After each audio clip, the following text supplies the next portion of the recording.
Hello दोस्तों, welcome to RSS class by Rajkumar. Exercise 6.1 applications of derivative chapter 6।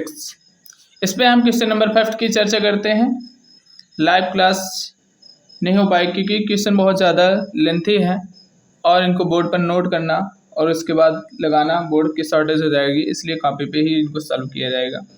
ठीक है दोस्तों, रिकॉर्डेड लेक्चर आपको प्रोवाइड होंगे। ठीक, तो कह रहा वृत्त के क्षेत्रफल के परिवर्तन की दर इसकी त्रिज्या r के सापेक्ष ज्ञात कीजिए। मतलब r के सापेक्ष कह रहा, तो r के सापेक्ष ही इसको फाइंड करेंगे। तो क्या करते हैं, देखिए, तो लिखते हैं सॉल्व। क्या करते हैं, सॉल्व करते हैं। कौन से नंबर को करेंगे, ए नंबर को सॉल्व कर रहे हैं दोस्तों। ठीक, ए नंबर को हम सॉल्व कर रहे हैं। तो देखिए, आपके पास वृत्त का क्षेत्रफल क्या होता है, ए पे हम डिनोट करते हैं क्षेत्रफल को क्योंकि एरिया कहते हैं, और हमारे पास पाई आर स्क्वायर, ये क्या होता है, फार्मूला होता है।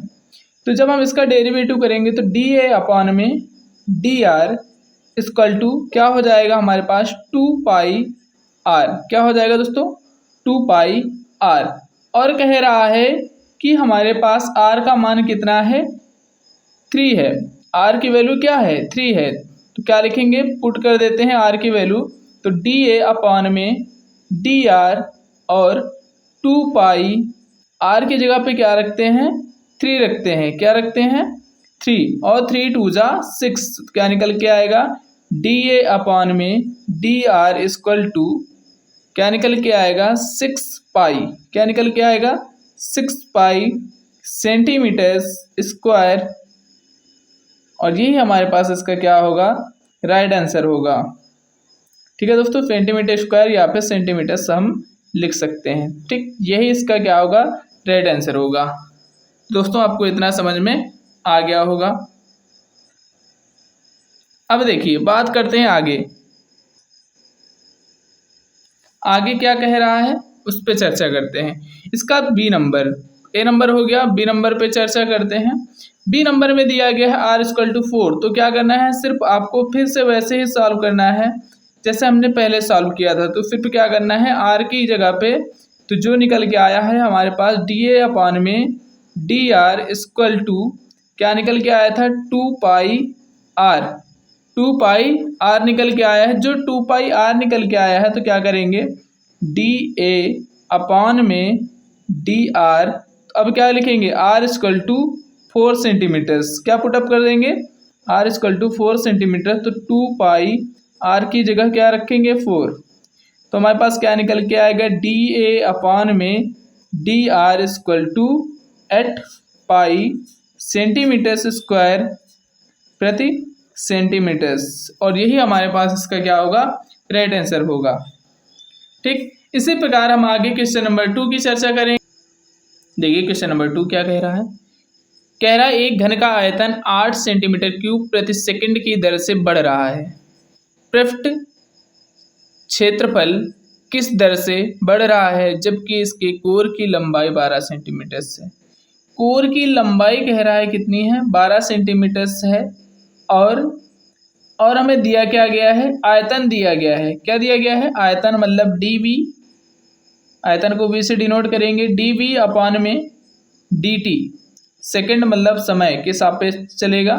तो 8 सेंटीमीटर क्यूब प्रति सेकेंड ये हमें दिया गया है।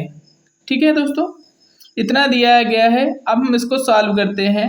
तो v equal to x cube, v equal to x cube. जब हम इसका डेरिवेटिव करेंगे तो डी वी अपॉन में D T, D V upon में डी टी इक्वल टू। अब देखिए दोस्तों, इसका जब डेरिवेटिव करेंगे तो हमारे पास क्या निकल के आएगा, 3x स्क्वायर और dx अपॉन डी टी, क्योंकि t के सापेक्ष कर रहे हैं तो dx अपॉन में dt। तो अब हमारे पास इसकी वैल्यू कितनी है, 8 है, और 3x स्क्वायर और dx अपॉन में dt, dx अपॉन में dt। तो dx अपॉन में dt इक्वल टू क्या निकलेगा, 8 अपॉन में 3x स्क्वायर। ये बना जाकर के हमारे पास। अब कह रहा है कि इसके क्षेत्रफल किस दर से बढ़ रहा है जबकि इसकी कोर की लंबाई 12 सेंटीमीटर है। कोर की लंबाई कितनी है? 12 सेंटीमीटर है, ये कह रहा है। तो अब हम यहाँ पे क्या करेंगे, कोर की बात कर रहा है तो S इक्वल टू, यहाँ पे फार्मूला यूज करेंगे। क्या होता है हमारे पास? फार्मूला होता है 6x²। ये क्या होता है हमारे पास? फार्मूला होता है कोर के लिए। तो अप्लाई करेंगे तो ds अपॉन में t के सापेक्ष dt, और यहाँ पे क्या हो जाएगा दोस्तों हमारे पास हो जाएगा, अब इसका डेरिवेटिव करेंगे तो 12x क्या हो जाएगा? 12x और x के सापेक्ष फिर डेरिवेटिव करेंगे तो dx अपॉन में dt। अब ds अपॉन में dt इसकी वैल्यू हमें नहीं पता है, और 12x की वैल्यू अभी हमने dx अपॉन dt की वैल्यू निकाली थी। क्या निकाली थी दोस्तों? हमने निकाला था 8 अपॉन में 3x²। ये हमने अभी फाइंड किया था कुछ ही मिनट पहले। तो x से x को क्या करेंगे? कैंसिल आउट कर सकते हैं। तो हमारे पास बचेगा क्या? ds अपॉन में dt equal to 12 into 8 upon में 3x, 8 अपॉन में 3x। और आगे क्या कह रहा है? आगे हमें बता रहा है कि लंबाई, उसकी लंबाई जो है कितनी है? 12 centimetre. x equal to 12 centimetre, ये क्या है? गिवन है। क्या है दोस्तों? यह हमें गिवन है। तो क्या करेंगे? वैल्यू पुटअप करते हैं। कहाँ पे? ds अपॉन dt, और यहाँ पे क्या हो जाएगा? हमारा जो निकल के आएगा वो होगा 12 इंटू 8 3 इंटू 12, क्योंकि 12 हमें दिया गया था। ठीक है दोस्तों, इतना समझ में आ गया होगा, किसी को कोई प्रॉब्लम नहीं है।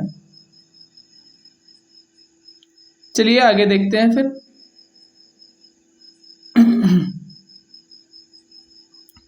इतना समझ में आ गया होगा, ठीक। अब हमने इतनी बात पता चल गई, तो अब आगे कैसे सॉल्व करेंगे? ठीक, हमारे पास ds अपॉन में इसकी वैल्यू पुटअप हो गई थी। ठीक है दोस्तों, अब आगे सॉल्व करने के लिए आगे सोल्यूशन इधर देख लीजिए। या कट करना है तो आप कट कर सकते हैं। 3 4 जा 12, 3 4 जा 12। और कैलकुलेशन इधर देखिए, साइड में आपको हम कैलकुलेशन करके दिखाते हैं। ds अपॉन में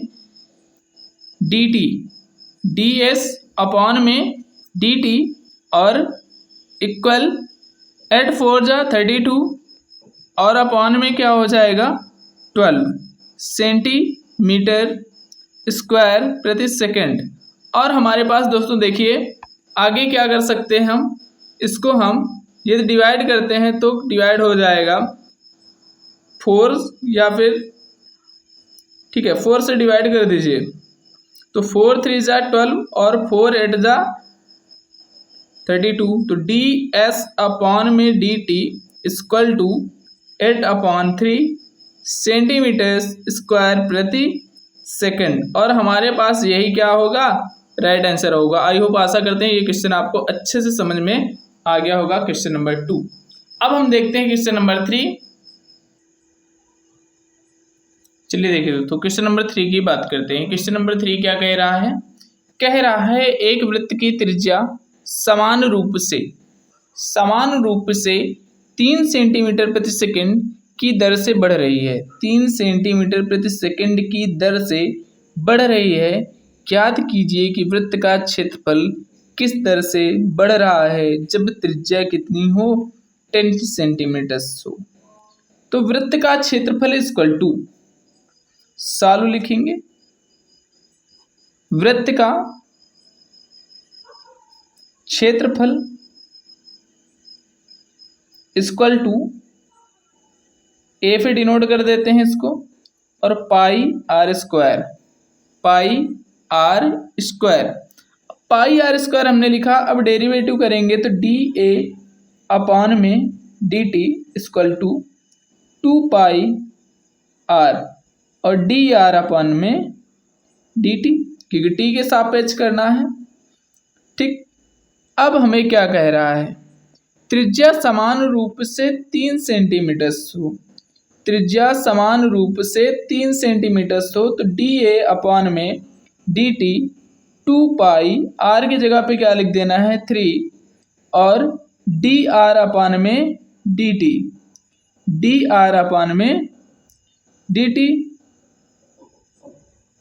त्रिज्या समान रूप से 3 सेंटीमीटर प्रति सेकंड की दर से बढ़ रही है, तो बढ़ रही है तो मतलब डी आर अपान में डी टी का मान ये दिया है और यहाँ पे ये क्या हो जाएगा आर हो जाएगा, क्योंकि त्रिज्या नहीं कह रहा है, कह रहा है बढ़ रही है, बढ़ रही है मतलब डी आर अपान में डी टी का मान दिया गया है। ठीक है दोस्तों, इतना समझ में आ गया होगा।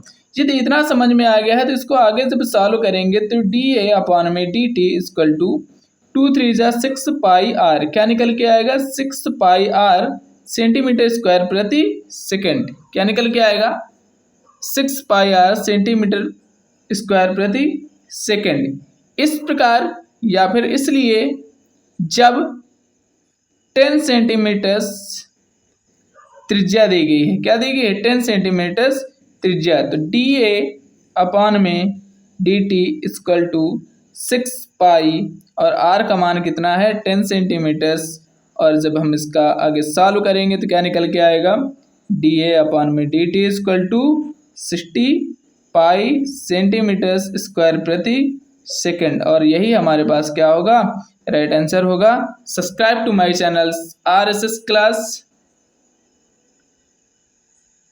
subscribe to my channels,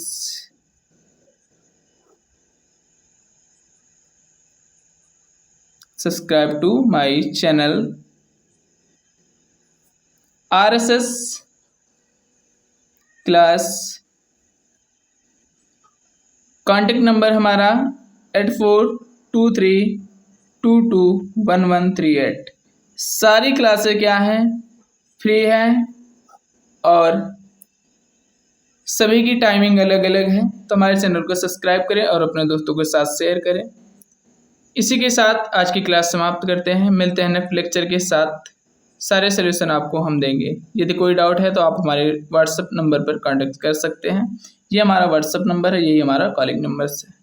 तो आज की क्लास यहीं पे समाप्त करते हैं। सभी को हमारा प्यार भरा नमस्कार, मिलते हैं नेक्स्ट लेक्चर के साथ। Thank you.